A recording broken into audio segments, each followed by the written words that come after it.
Boy, oh boy, it's exactly how you feel when you look at the world young men are navigating right now.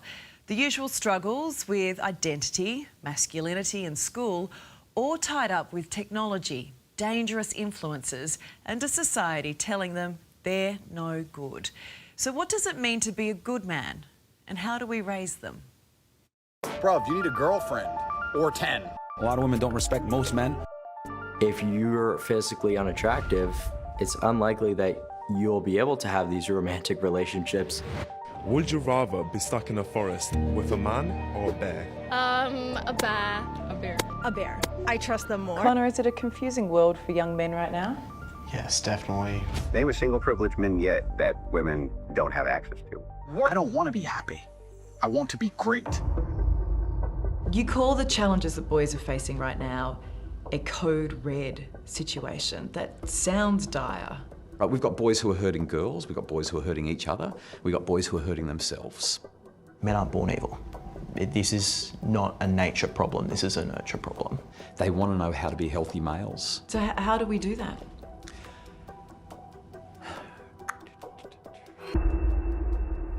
Thank you so much for being here. So often we have these conversations about young men, but not with young men. What does it mean to be a man? Being a good man just entails believing in yourself and following your truth. Being of service to others and being kind to other people and help them be the best people that they are. Hayden, what do you see as the greatest challenges for young men right now? I see the struggle around identity, and I feel there's so much stuff in the way of that path that young men are trying to navigate. We're getting told to do one thing and then having to do another. So you could be told, oh, you're not allowed to cry, but you're going to, like, it's a fact of life. You've got to make the game even more competitive there. Oh. It isn't an easy thing to do as a young man, sit down and talk about emotions. For Salim, Ethan, Connor and Hayden, it's taken a lot of work to get here. They're all involved with the Top Blokes Foundation, a charity dedicated to transforming the lives of boys and young men. One conversation with these guys and the program's success is pretty clear to see. Who do you want to be? Myself. Want to be confident, want to be caring. Just want to be someone that my friends or my family can come to and talk to. I think we call that healthy masculinity, don't we? We need a bit more of that, don't we? Of course. Absolutely. So much of what our boys are seeing and hearing is you need to be the man. And what we need to help them to understand is that they need to be a man. And there's a really big difference. I think boys are the solution, not the problem. Dr. Justin Coulson is a father of 6 girls, but as one of the country's leading parenting experts, right now, it's boys he's more concerned about. So our boys are struggling educationally. Our boys are struggling from a mental health perspective, like they never have before. Boys are struggling and men are struggling when it comes to crime. And they're struggling with identity, trying to figure out who they are. Now you pull those 4 things together and you suddenly have a whole lot of boys and men who are not thriving, but are struggling, languishing. Boys are wanting to do the right thing. Boys are hungry for the right model and the right direction, and they want to be good.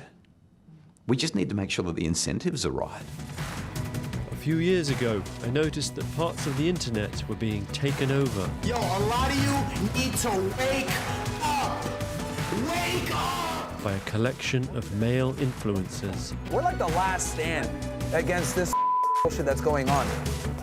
There's a lot of noise on social media, a lot of content creators who are telling people that, you know, men should be this, men should be that. And with so many people telling you what you should be, you never find what you are. Guys, all you need is a big fat pile of money, and you'll be happy. That's the reason you hate yourself. Who are some of those biggest manosphere influencers? Of course, the one that comes to everybody's mind is Andrew Tate, of course. If a woman is going out with a man, she belongs to that man, that's his woman. So I mean, is it as bad as it seems? Are young men actually taking that content seriously? Definitely. I think so. Yeah. I saw it at my school. A couple of my friends have just turned into pretty much a shadow of him. Of Andrew Tate? Yeah. Did you see their behaviour change? Yeah. And the way they spoke, whatever he said, they followed. Why do you think voices like that, though, became so popular online? I come back to the identity factor. Young men are they're searching for something. It's that isolation, and they're looking to turn to something that gives them a sense of belonging. I was a victim of that back about when I was 17 last year. I'm seeing content and I'm agreeing with it. And I start feeling like I should harden myself, I should isolate. But when I do that, I'm becoming the man that the algorithm wants me to be, not the man that I really want to be. You actually took a hammer to your face to shape your jawbone. Yeah, well, it's all on YouTube. And within that, there's now this looks maxing. Yeah. One of the biggest things that men tie their self-worth to nowadays is their ability to be attractive, to be confident, and you know, when you see quote-unquote looks maxers who are saying, you know, you should look like this, you should look like that, you get this crisis that's exacerbated. Under 16s are now banned from social media, and new age verification laws control who can access explicit content online. It's a start, but tech-savvy kids are finding their way around the restrictions. It is really uncomfortable talking to young men about pornography, but that is the conversation we need to be having, right? Ali, this is, I think, one of the most crucial conversations right now. How young are they seeing it? The average age of first exposure is around about 11. 87% of 15 to 29-year-old males in Australia are consuming explicit content on at least a weekly basis, if not more. And how does that affect their relationships? The more a young man views pornography, the more likely it is that he's going to endorse what's known as the rape myth. That is, that she was asking for it. Because it's normalised online? It's what he sees, and because he sees it, he believes it, even though he knows it's an act. As men, we have an incredible capacity to love.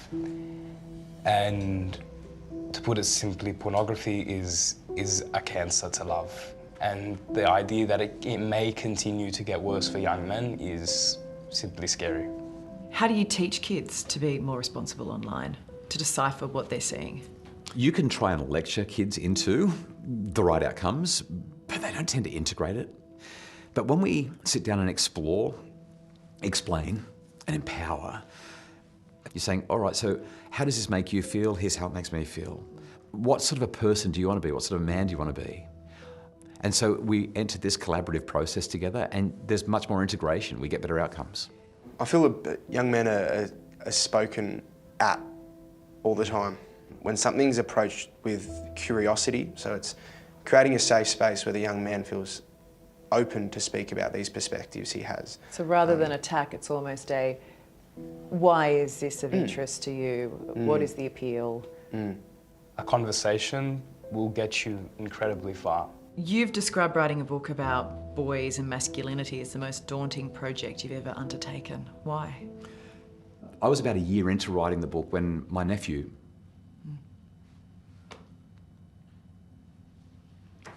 took his life. He was 20. So it changed the way that I thought about the message that I was trying to give. But it also made me think, I've got to get this right. What got you here to the point where you see things the way you see it and you're fighting so passionately for it? I was mad enough to stand up for myself. There's a masculine rage within us that can go either way, but we should twist that rage and use it to work on ourselves, to become better men. It's a reminder too that young men are inherently good. When I feel like sometimes the message coming through is the opposite of that. Thank you for saying that. We're not bad. We shouldn't be demonized. But often you're being told you are. Exactly. You can't lecture a boy into becoming a good man, but you can love him into it. And by helping boys, we help girls too. Dr. Justin Coulson's book, Boys, is out now. And a shout out to those young men and the Top Blokes Foundation that's doing some pretty amazing work. If you or someone you know needs help, it is available. You can call Lifeline on 13 11 14.